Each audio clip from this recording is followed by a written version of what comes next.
네, 반갑습니다. 저는 스텔라데이조 침몰참사 대책위원회 부대표를 맡고 있는 허경주라고 합니다.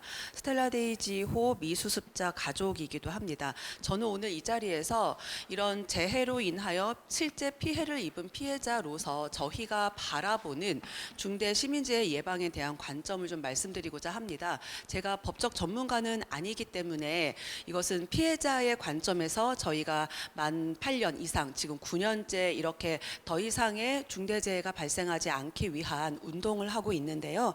이 운동을 직접 해왔던 입장에서 바라보는 저희의 바람 이런 것들을 담았다라고 봐주시면 좋겠습니다. 일단 스텔라데이지호 침몰 참사는 다른 중대 시민재해들과 굉장히 공통점이 많이 있습니다. 간단하게 그 토론문 첫 부분을 보시면 스텔라데이지호 침몰 참사가 무엇인지, 그리고 이 침몰 참사의 원인은 어떻게 발생한 것인지에 대해서 요약 정리를 해두었습니다.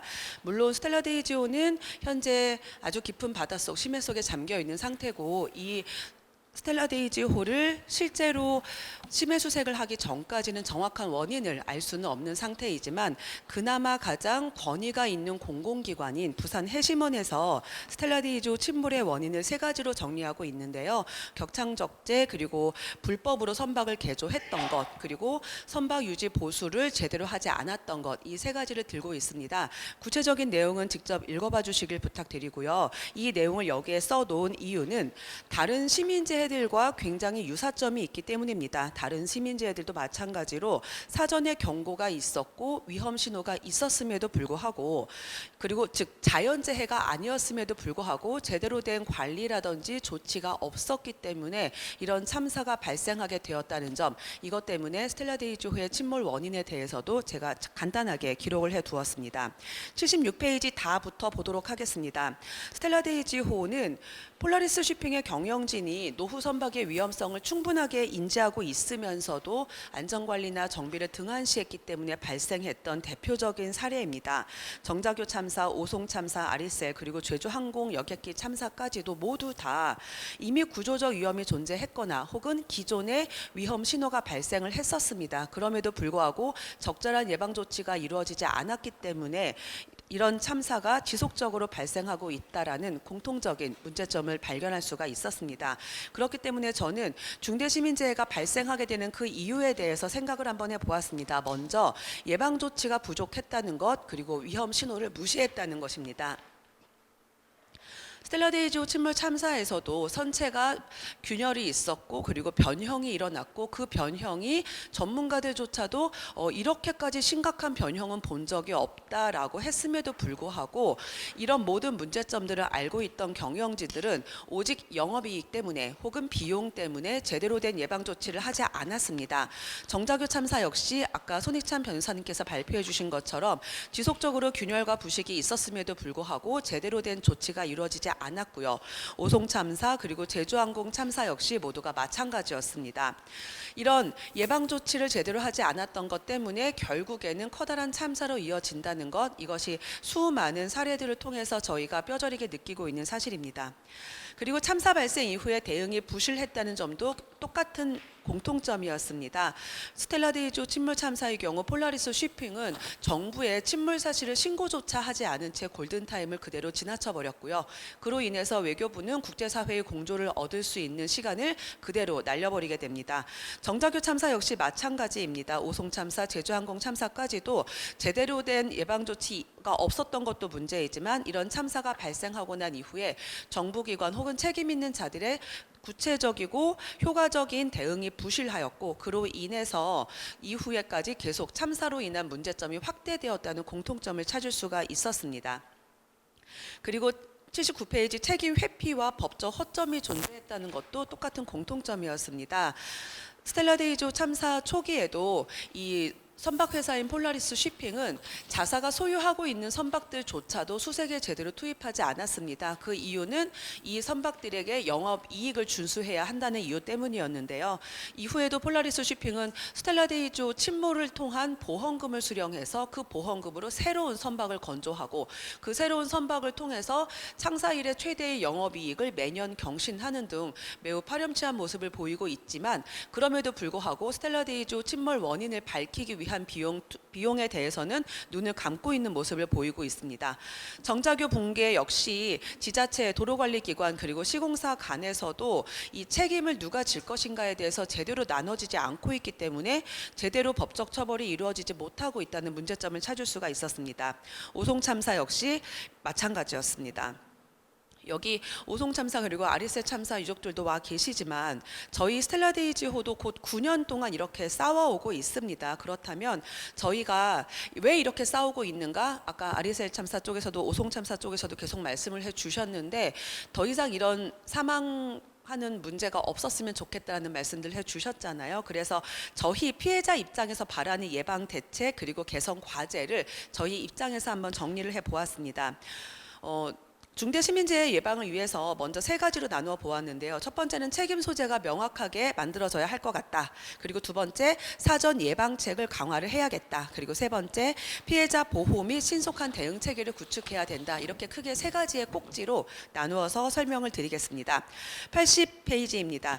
책임 소재를 명확하게 하고 그리고 법적 적용을 확대해야 된다는 개선 과제를 첫 번째로 꼽았습니다. 제대로 된 대형 재해일수록 책임 소재가 어느 기관 하나에 특정하기 어려운 경우가 많기 때문에 결과적으로 책임 떠넘기기로 가면서 어느 누구도 법적 책임을 제대로 지지 않고 따라서 이후에 어떤 식으로 개선해 나가야 할 것인가에 대한 과제조차도 흐리멍텅해지는 경우를 많이 볼 수가 있었습니다. 스텔라데이지호 역시 폴라리스 쉬핑 운영사 소유주뿐만 아니라 선박을 검사할 책임이 있는 한국성급 그리고 관리감독 책임이 있는 정부 기관이 모두 관련되어 있었음에도 불구하고 한국성급의 검사원은 법망의 부재로 인하여 법망의 허점으로 인하여 무죄 판결을 받게 되는 어이없는 상황까지 드러났는데요. 정자교 참사, 오송 참사 역시 꼬리 자르기 이후 제대로 책임을 져야 하는 사람들은 그대로 도망가 버리게 되었던 이런 사실들이 동일하게 나타난다고 봅니다. 법적 책임의 한계가 모호하기 때문에 그리고 법망의 구체적인 처벌 조항이 없기 때문에 실질적인 책임자들이 꼬리 자르기를 하고 도망갈 수 있는 이 현실 때문에 결국에는 같은 재해가 지속적으로 반복되는 요인이 되는 것이 아닌가라고 생각을 했습니다. 81페이지입니다. 사전 예방책을 강화를 해야 합니다. 현행 중대재해처벌법은 사후 처벌 중심입니다. 하지만 가장 중요한 것은 이런 참사가 더 이상 발생하지 않도록 예방하는 것일 텐데요. 제대로 된 안전조치가 확보되어 있었더라면 이런 참사들의 발생 그리고 재발은 충분히 예방할 수 있었지 않나라고 생각을 합니다. 그렇게 예방 대책을 만들기 위해서 첫 번째로는 노후 인프라 및 시설에 대해서는 정기적인 리스크 평가를 해야 하고 이렇게 평가하는 것이 물론 지금도 현행으로도 이루어지고는 있습니다만 그것이 제대로 강제되고 있지 않거나 혹은 눈 가리고 아웅하는 식으로 이런 평가가 이루어지고 있다거나 하는 것이 문제라고 생각을 합니다. 이렇게 위험 요소가 발견되었을 경우에 반드시 개선 조치를 시행해야 하는 것 그리고 이런 개선 조치를 제대로 시행하지 않았을 경우에는 반드시 강력하게 법적 제재까지도 이어져야 할 것인데 이런 부분들이 제대로 되고 있지 않기 때문에 법은 있을지언정 그 법을 지키지 않아도 크게 문제되지 않는다라는 인식이 점점 이 사회에 횡행하고 있는 것이 아닌가라고 생각이 듭니다. 그리고 세 번째, 공공시설 및 대형 인프라 운영 기관의 안전 점검 결과들을 우리 시민들이 모두 다 오픈된 결과를 찾아볼 수 있고 그렇게 시민들의 눈으로 감시 체계를 강화한다면 어떨까 하는 생각을 해보았습니다. 예를 들어서 국가 예산 등은 어떻게 사용되고 있는지를 많은 시민들이 직접 감시하고 그를 통해서 예산의 낭비를 막을 수 있는 체계가 마련되어 있는데요. 이런 안전점검 결과에 대해서도 우리 시민들이 직접 볼 수 있을 때 조금 더 감시 체계가 강화될 수 있지 않을까라고 생각합니다. 그리고 정작 참사를 예방할 책임이 있는 진짜 책임자, 실질적인 경영진 이들에게 제대로 된 강력한 처벌을 부과할 수 있도록 법이 개정돼야 한다고 생각을 합니다. 그리고 피해자를 보호할 수 있는 신속한 대응 체계가 구축이 되어야 합니다. 저희도 역시 제대로 된 정부로부터의 어떤 보호 조치 혹은 하다못해 정부 주도의 수색 상황에 대한 정식 브리핑조차도 일주일 동안 단 한 번도 받지 못했던 경험이 있는데요. 어떻게 피해자를 보호할 것인가 그리고 이들을 보호하고 신속하게 참사를 수습하고 더 이상의 재해가 발생하지 않도록 하기 위한 정부 주도의 신속한 대응 체계가 마련이 되어야 합니다. 저희 같은 경우에는 정부 브리핑 요구를 했었을 때 장소 제공을 정부가 책임지고 마련하라라고 요청을 했더니 청와대 쪽에서 소속되어 있던 어느 행정관이 장소 가지고 그렇게 말을 할 거면 차라리 브리핑을 안 해주겠다라는 엄포 아닌 엄포, 협박 아닌 협박을 받기도 했었습니다. 피해자의 권리 중에 하나일 겁니다. 신속한 정보 제공 그리고 정확한 정보를 받아야 하는 것은 피해자가 당연히 누려야 할 권리임에도 저희는 이런 권리를 전혀 누리지 못했었습니다. 아울러 참사 수습 과정의 투명성을 보장하는 것 굉장히 중요할 수 있습니다. 이 모든 것들이 저희가 생각하는 피해자 보호 그리고 지원 체계를 강화하기 위해서 정부에서 만들어야 할 내용들인데요.